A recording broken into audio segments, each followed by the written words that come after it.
नमस्कार दोस्तों, मैं हूं पीयूष और आज हम चर्चा करेंगे कि किन परिस्थितियों में पुण्य श्लोक अहिल्याबाई होलकर के पति खंडेराव होलकर की मृत्यु हुई थी।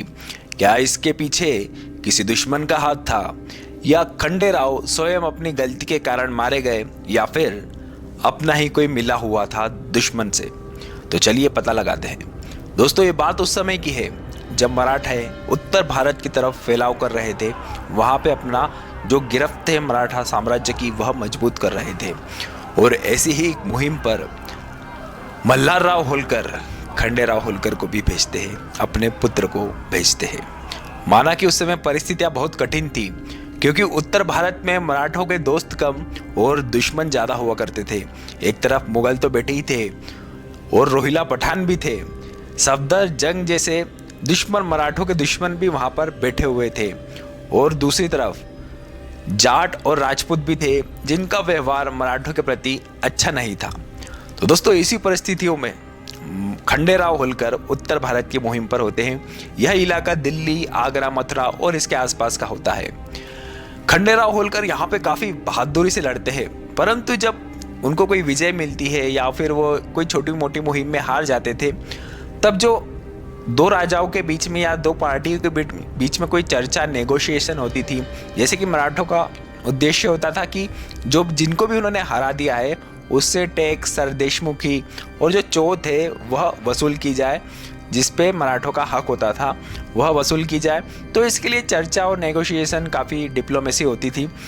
तो जो खंडेराव थे वह इस डिप्लोमेसी में काफ़ी पीछे थे। अक्सर वह लोगों की बातों में आ जाया करते थे, जिसके कारण मल्हारराव होलकर अक्सर उन्हें डांटा भी करते थे कि ये तुम्हारा व्यवहार ठीक करो, थोड़ी समझ विकसित करो। परंतु अब ऐसा ही था। परंतु दोस्तों, जो युद्ध का जो मोर्चा था उस पे खंडेराव होलकर काफ़ी मजबूत थे। वह बहादुर थे, दुस्साहसी थे, दुश्मनों से काफ़ी अच्छे से लड़ा करते थे। इसी तरह उन्होंने मथुरा में दिल्ली के पास जवाहर सिंह जाट थे, उनको भी हरा दिया था और उनसे भी टैक्स और चोट वसूल किया था, उनकी टेरिटरी पे कब्जा कर लिया था। अब बारी आती है राजा सूरजमल जाट के क्षेत्र से चोट वसूली करने की, जिसके लिए राजा सूरजमल जाट मना कर देते हैं। तो मराठा सेनाएं क्या करती है कि सूरजमल जाट जो रहते हैं वह एक सुरक्षित जगह को, महर का जो किला था, बड़ा ही मजबूत किला है, वहां पर जाते हैं और मोर्चेबंदी करते हैं अपने किले की। और मराठे भी उनको चारों तरफ से घेर लेते हैं। कई सप्ताह तक यह घेराबंदी बनी हुई रहती है। दोनों तरफ से खूब गोलियां, खूब तोप के गोले चलाए जाते हैं। मराठे भी उनकी खाने पीने की सप्लाई लाइन को काट देते हैं। परंतु एक ही दिन 17 मार्च सन 1754 में मल्हारराव होलकर के पुत्र खंडेराव होलकर अपने शिविर से बाहर निकलते हैं और मुआयना करते हैं मोर्चे का। तभी राजा सूरजमल जाट की तरफ से एक तोप का गोला चलाया जाता है और वह तोप का गोला सीधे खंडेराव होलकर को आकर लगता है, उनके पास फटता है, जिससे उनकी मृत्यु हो जाती है। पर दोस्तों, यहीं से जो संदेह की जो बात मैंने कही थी कि किन संदेहास्पद परिस्थितियों में उनकी मृत्यु हुई थी, उसकी चर्चा हम करेंगे। दोस्तों, ऐसा कहा जाता है कि दोपहर के भोजन के बाद खंडेराव होलकर ने भांग पी के रखी थी। वह नशे की हालत में थे। उन्होंने कोई नशीले पदार्थ का सेवन किया था और जब वह मोर्चेबंदी का मुआयना कर रहे थे तब उन्हें यह ध्यान नहीं होता आसपास क्या चीज घटित हो रही है। और इसी जो हम कह सकते हैं असुरक्षा के माहौल में, जिसमें उनको आसपास के माहौल की समझ, सेंस नहीं होती, एक तोप का गोला उन्हें लग जाता है। तो दोस्तों, क्या ये बात इतनी ही सरल, सिंपल है? अब आप खंडेराव होलकर की जगह अपने आप को रख के देखिए कि युद्ध के मोर्चे पे कोई नशे की हालत में जाएगा, इतनी बड़ी बेवकूफ़ी कैसे कर सकता है? क्या खंडेराव होलकर सच में इतने बड़े बेवकूफ़ थे कि युद्ध के मोर्चे पे नशे की हालत में चले गए थे?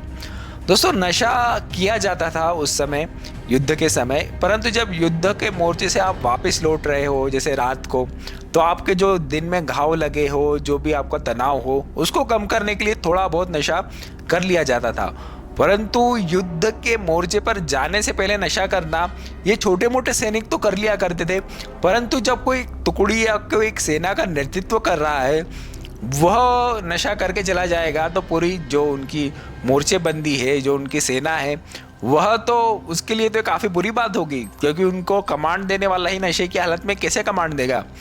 तो इस बात पे थोड़ा संदेह होता है कि खंडेराव होलकर खुद नशा करके जाते हैं, और यदि वो खुद नशा करके गए तो उनसे बड़ा बेवकूफ़ कोई नहीं।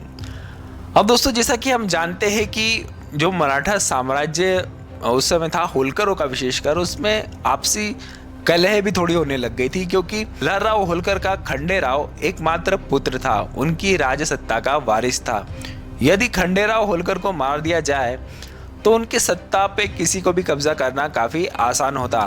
तो इसलिए खंडेराव होलकर काफ़ी वनरेबल थे आपसी ही लोगों से, जो उनके दुश्मन उनके खुद के महल में बने हुए थे।